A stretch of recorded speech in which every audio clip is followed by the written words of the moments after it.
भरतपुर गांव में नंदू और मीरा घर में बैठे अपने नाना जी का इंतजार कर रहे थे। नंदू के नाना जी शहर से आने वाले थे, इसीलिए नंदू और मीरा बड़े खुश थे। मम्मी, कितने बजे आएंगे नाना जी? बोलो ना, हम तो सुबह से राह देख देख कर थक गए हैं।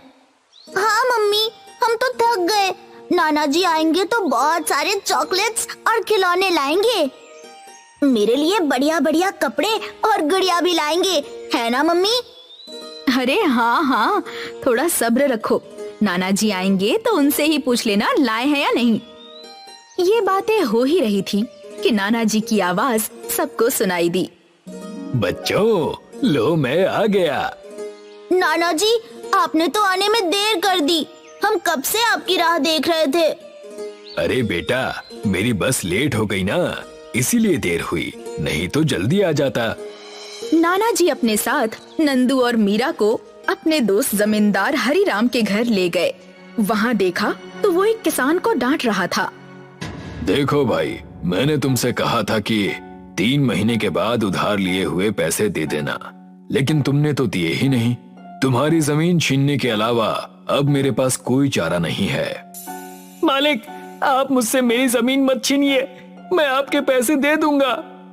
अरे मुझे मालूम है कि तुम मेरे पैसे नहीं दे पाओगे। अब बात करने का कोई फायदा नहीं, यहाँ से निकल जाओ। किसान की ये हालत देखकर नाना जी बोले, अरे हरिराम, अरे यार, इसके पास पैसे नहीं है। तू ऐसा मत कर, वो बेचारा गरीब किसान है, उसे मोहलत दे दे, वो पैसे दे देगा। अरे तू इस गांव के किसानों को नहीं जानता, इनकी ऐसी ही नौटंकी चलती रहती है। जमींदार से पैसे लो, फिर कहो कि पैसे नहीं है। तू जा भाई, कुछ नहीं हो सकता। अरे पर हरिराम, ये तो ठीक नहीं है यार। तू मुझे मत सिखा कि क्या सही है और क्या गलत। शहर से आया है ना, यहाँ पर 4 दिन मजे से रह, ताजा हवा पानी ले और निकल जा।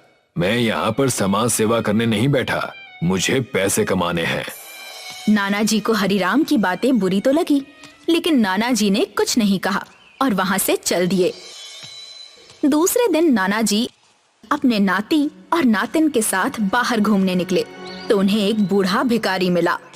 बाबूजी, कुछ खाने को दे दीजिए, बहुत भूख लगी है। जी 1 मिनट रुकिए, मैं आपको एक बड़ा सा अमरूद देता हूँ। थैले, चल जल्दी से एक अमरूद दे दे। नाना जी ने अपने थैले में हाथ डाला और उसमें से एक बड़ा सा अमरूद निकाला। ये लो अमरूद, बहुत बहुत शुक्रिया, भगवान आपका भला करे। बूढ़े भिखारी ने अमरूद खाए और आशीर्वाद देकर आगे बढ़ गया। नाना जी, ये थैला तो बिल्कुल ही खाली है, फिर उसमें से अमरूद कैसे निकल आया? बेटे, ये जो थैला है जादू का थैला है। इसमें से हमें जो चाहिए हम वो निकाल सकते हैं, लेकिन हाँ, एक बात याद रखना, हम सिर्फ उन्हीं का काम कर सकते हैं जिन्हें सच में उस चीज की जरूरत हो। सच में नाना जी, ये तो कमाल है। लेकिन नाना जी, आपको ये जादुई थैला कैसे मिला? बेटा, बहुत सालों पहले जब मैंने शहर में आए हुए एक सिद्ध पुरुष की बड़ी मन लगाकर सेवा की थी, तो उन्होंने मुझे ये थैला खुश होकर दिया था। जादुई थैला देखकर बच्चे बहुत खुश हुए, लेकिन उनके मन में जिज्ञासा जागी कि वो भी उस थैले से लोगों की मदद करें। दीदी, क्यों ना हम वो नाना जी का थैला ले लें और उसमें से खूब सारे चॉकलेट्स निकालें? नहीं नंदू, हमें इस तरह से थैला नहीं लेना चाहिए, नहीं तो नाना जी हमें डांटेंगे। और याद है नाना जी ने क्या कहा था? थैले से सिर्फ वही चीजें निकलेंगी जिसकी दूसरों को सच में जरूरत होगी, वो हमारे फायदे के लिए नहीं है। अरे दीदी, ले लेंगे ना, कुछ नहीं होगा। चलो ना दीदी, चलो ना। मीरा नंदू का साथ तो नहीं देना चाहती थी, लेकिन नंदू की जिद के आगे मीरा की कुछ नहीं चली।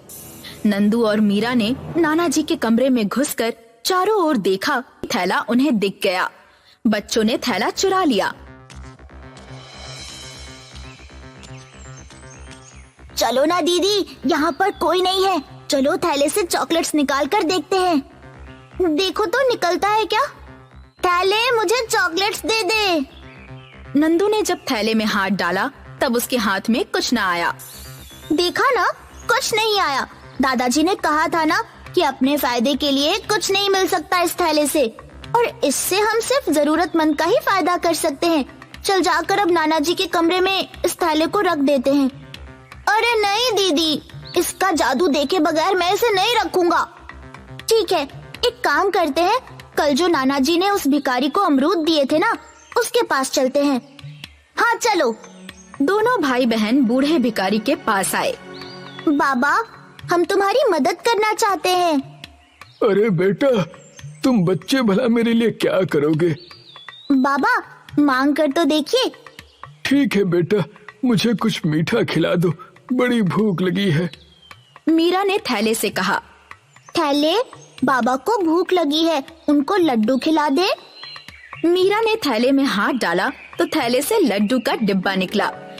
ये लो बाबा, आप मीठा चाहते थे ना, लड्डू खा लो।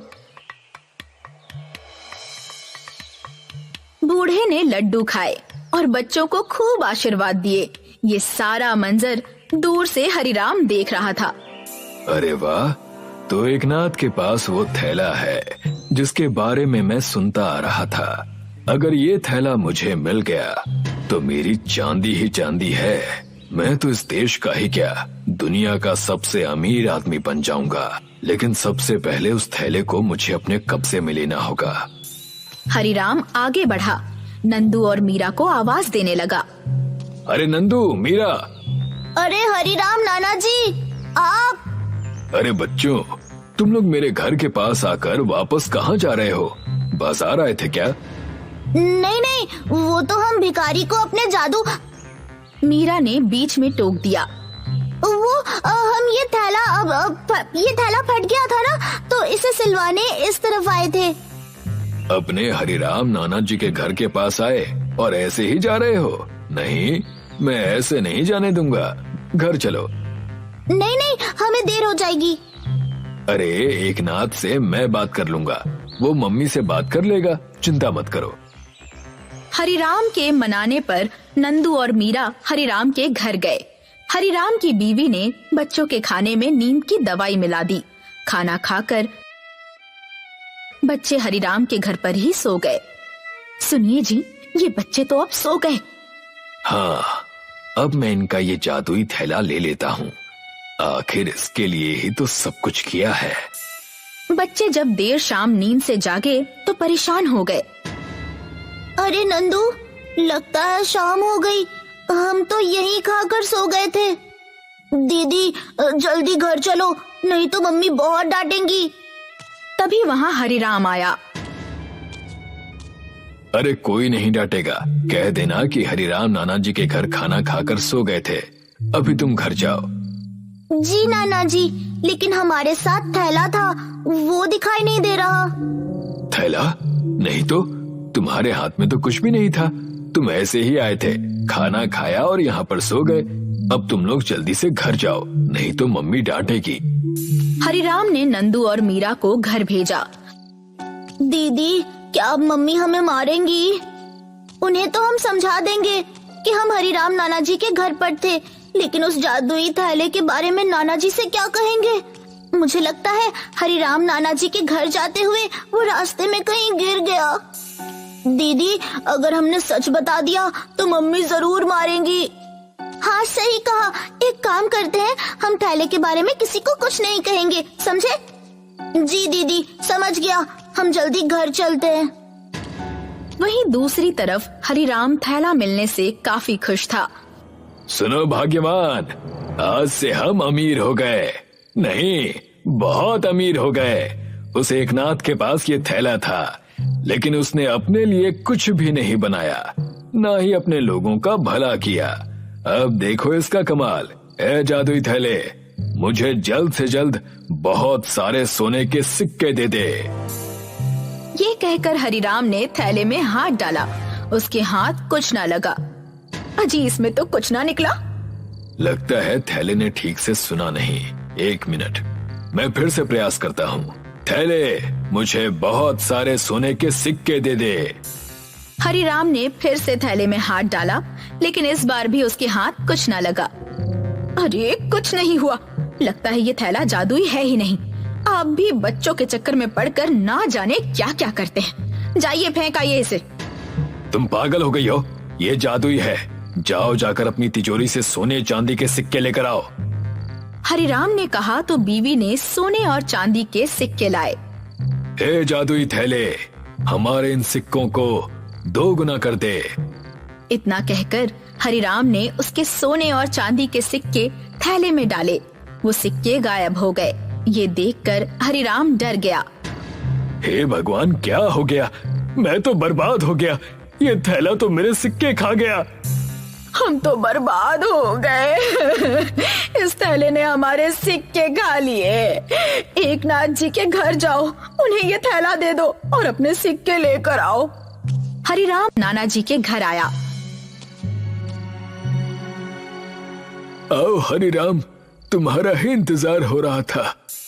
एकनाथ, तुम्हारे इस थैले ने मेरे सोने और चांदी के सिक्के खा लिए। मुझे मेरे सिक्के वापस चाहिए। मुझे पता था कि ऐसा ही कुछ होगा। पता था मतलब? मेरे दोस्त, मैं तुम्हें सबक सिखाना चाहता था। तुम्हारे इस धन के लालच के लिए तुम गांव के गरीब लोगों पर अन्याय कर रहे हो। ये ठीक नहीं है दोस्त। तुम्हारी ये आदत सालों से वैसी की वैसी ही है। इसी तरह तुम जीते रहे तो तुम्हारी और दूसरों की जिंदगी मुश्किल में पड़ जाएगी। मुझे अपने दोस्त को सही राह पर लाने के लिए ये सब करना पड़ा। मतलब तुमने ही बच्चों के हाथ में वो थैला दिया था? हाँ, मैं मूर्ख नहीं हूँ जो बच्चों के हाथ में जादुई थैला जाने दूं। दोस्त, उस थैले की खासियत ही यही है कि वो जरूरतमंद लोगों के लिए ही उपयुक्त है, लालची लोगों के लिए नहीं। और तुम लालच में इतना डूब चुके हो कि तुम्हें सही गलत की पहचान ही नहीं रही। इसीलिए इस तरह से जीना छोड़ दो हरिराम। हरिराम की आंखों में पश्चाताप दिखाई दे रहा था। मुझे माफ कर दो मेरे दोस्त। तुम सही कह रहे हो कि लालच ने मुझे इतना गिरा दिया कि मुझे गरीब लोगों का दर्द भी दिखना बंद हो गया था। लेकिन अब तुमने मेरी आंखें खोल दी हैं। मैं अब गांव के लोगों की मदद करूंगा। मैं बस यही सुनना चाहता था। तुम्हें तुम्हारे सिक्के फिर से मिल जाएंगे। हे जादुई थैले, अब हरिराम को अपनी गलती का एहसास हो गया है। उसे उसके सोने और चांदी के सिक्के वापस कर दे। नाना जी ने थैले में हाथ डाला और उसमें से सोने और चांदी के सिक्के निकले और सिक्के हरिराम को दे दिए। शुक्रिया दोस्त। एक समय की बात है, चुलबुलापुर नाम का एक गांव था जहां के लोग बड़े ही खुशहाल थे। लोगों के पास बहुत अधिक पैसे तो नहीं थे, पर हृदय बहुत बड़ा था सबका। पर वहां की दिक्कतें बढ़ती जा रही थी। लोगों को कोई समाधान भी नहीं सूझ रहा था। तभी एक दिन उस गांव में एक जादूगर आया। गांव के प्रधान और कुछ लोग वहां उसकी बातें सुनने इकट्ठा हुए थे। आओ आओ, सभी आओ और मेरे गुण गाओ। ऐसा कौन सा महान काम किया है तुमने भैया कि मैं तुम्हारे गुण गाऊं? बढ़िया मजाक, बढ़िया सवाल। पर गुण तब गाओगे जब करामात देख पाओगे। अरे दिखाते क्यों नहीं भैया? हम सब तो वैसे भी परेशान थे। थोड़ा मन बहला दो, हैं भाइयों? परेशानी? हाँ परेशानी, उसी का हल हूँ मैं। जादूगर नल हूँ मैं। अच्छा, तो आप समाधान करेंगे? हमारी धन की कमी को मिटा देंगे? उसके लिए तुम्हें 2 शर्तें माननी होगी।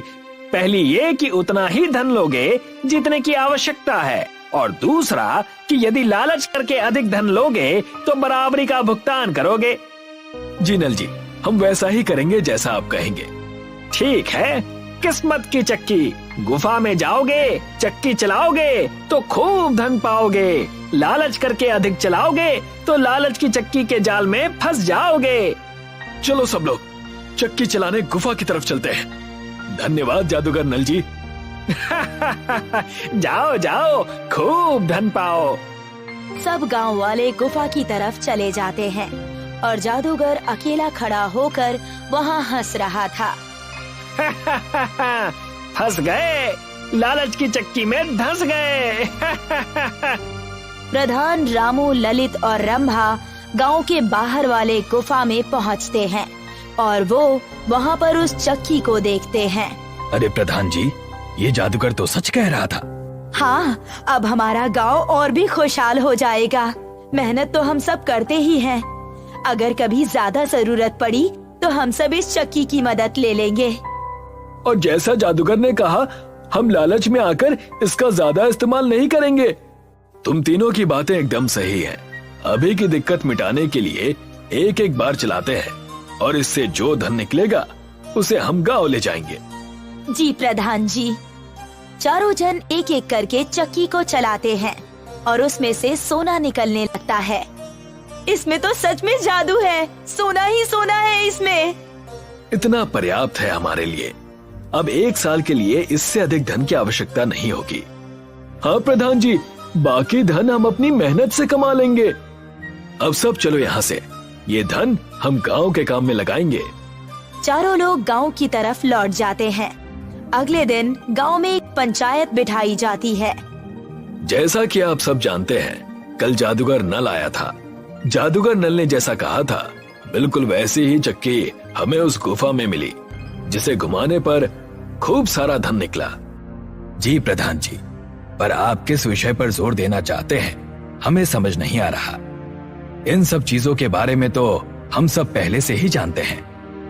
ललित, मैं किसी एक विषय पर जोर देने नहीं आया, बल्कि जो चीज पहले से ही कही गई है उसके बारे में तुम्हें बता रहा हूँ। मेरे कहने का मतलब ये है कि अगर किस्मत की चक्की की बात सच हो सकती है तो जरूर ही लालच करके ज्यादा धन निकालने पर बराबरी की भरपाई वाली बात भी सच ही होगी। सही कहा। अगर लालच करके ज्यादा निकाल लिया तो किस तरह की भरपाई करनी पड़े इसका कोई भरोसा नहीं। इसीलिए मैं आप सब गांव वालों को ये चीज फिर से बता रहा था, ताकि कोई भी गलत काम जाने अनजाने में ना करे। जी, हम सब आपकी बात बिल्कुल समझ गए प्रधान जी।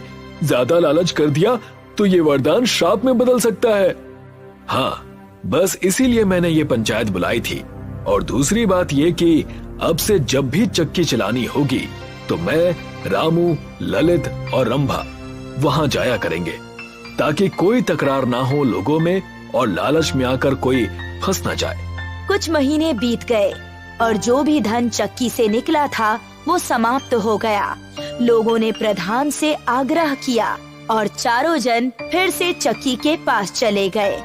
अरे प्रधान जी, हमें तो लगा था कि धन कुछ महीने और चल जाएगा, पर शायद हमने गिनती सही से नहीं की थी।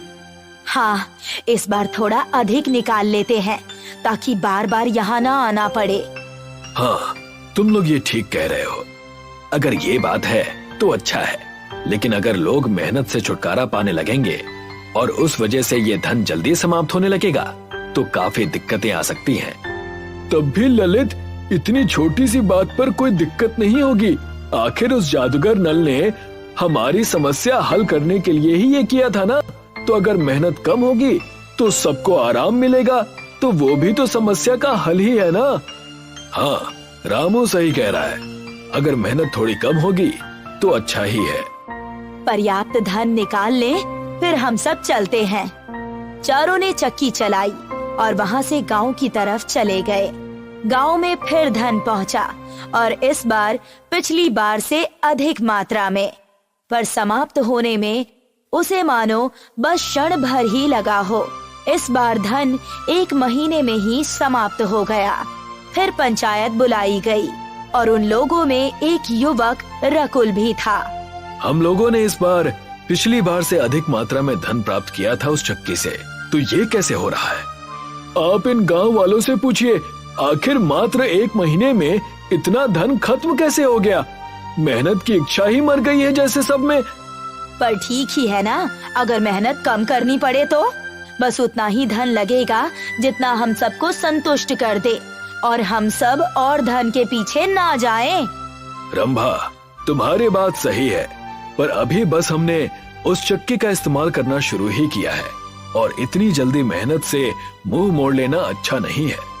मैंने तो आपसे पहले ही कहा था कि अगर दिक्कत गिनती में थी तो अच्छा होता। इस तरह से हमारा क्या होगा?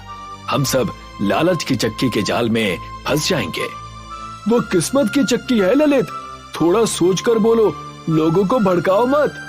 हाँ, अगर तुम उस चक्की का महत्व नहीं समझते हो तो तुम्हारा आना ठीक नहीं है। सही कह रहे हैं आप। शायद मैं उसके महत्व को अभी समझ नहीं पा रहा, पर मैं उसके खतरे को समझ रहा हूँ, इसीलिए मैं स्वयं अब वहां नहीं जाऊंगा। उन चारों की बातें सुन रकुल हंस पड़ा। आप सब इस तरह बात करते हैं जैसे हम गांव वालों की गलती हो। कहना क्या चाहते हो? आप कैसे इस बात का प्रमाण दे सकते हैं कि आपने अपने लिए अधिक धन नहीं रखा? पर हमने तो सबके लिए धन निकाला था। तुम इन तीनों से पूछ लो। नहीं, मुझे इन तीनों से नहीं पूछना, ना आपसे पूछना है। हम गांव वालों को भी पता है कि आप तीनों उस गुफा में शुरुआत से ही साथ में जा रहे हैं। तो क्या पता आपने आपस में कोई बात बना ली हो? तो अब तुम गांव वालों ने मेरे बिना कोई निर्णय ले लिया? जरूरी था प्रधान जी। आप भी समझिए, हमने निर्णय लिया है कि अब जब भी आप सब जाएंगे तो मैं भी आपके साथ चलूंगा। क्या? हम क्यों ले चले तुम्हें? तुम दोनों इस तरह की बातें मत करो। उस चक्की को पूरे गांव को दे दिया गया है। रकुल यदि गांव की सहमति से आ रहा है तो इसे चुपचाप स्वीकार करो। बस इतना ही नहीं, एक और शर्त है। वो ये कि हर बार बस एक ही इंसान होगा मेरे साथ आप तीनों में से। आप लोग बारी बारी आ जाइए जैसा आप चाहें, और पैसे निकालने हम सब हर हफ्ते चलेंगे। बस इसके आगे अब कोई शर्त नहीं। ये आखिरी शर्त है जो हम मान रहे हैं। ठीक है प्रधान जी। चुलबुलपुर को एक वरदान मिला था उस चक्की के रूप में, पर धीरे धीरे इंसान की लालच ने इस वरदान रूपी चक्की को दूषित करना शुरू कर दिया था। अब की बार रकुल और प्रधान चक्की के पास जाते हैं। अच्छा, तो ऐसे चलती है ये चक्की? रकुल की आंखें चमक उठी उस चक्की का जादू देखकर। हाँ, बस इतना धन पर्याप्त होगा। अरे और निकाल लीजिए प्रधान जी। आखिर आप इतनी दूर आते हैं, लोगों में इसे बताते हैं, तो थोड़ा सा अधिक ले ही सकते हैं ना। बड़ी बड़ी बातें कर रहे थे वहां पंचायत में, और अब यहाँ लालच दे रहे हो। तो आप कह रहे हैं कि आप चारों आपस में जरा सा भी अधिक धन नहीं बांटते थे? नहीं, हम ऐसा कुछ नहीं करते थे। तब कोई बात नहीं। मैं तो सोच रहा था कि क्यों ना हम दोनों आपस में अपनी कोई बात बिठा लें। अच्छा, सच? हाँ। तब शायद थोड़ा अधिक धन निकालना ठीक होगा।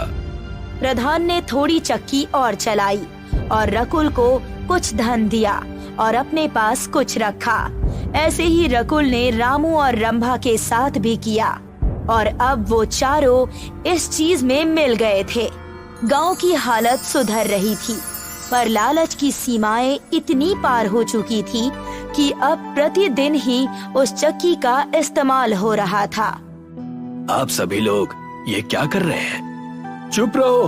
तुम तो चक्की के पैसे लेते नहीं, तो अब यहाँ जलन के मारे हमसे विवाद मत करो। आया ना ऊंट पहाड़ के नीचे। अगर सब गांव वालों के सामने माफी मांगो तो शायद हम सोच लें। सही कह रही हो रंभा। क्यों रकुल? हाँ प्रधान जी, एकदम सही। मांगो माफी ललित।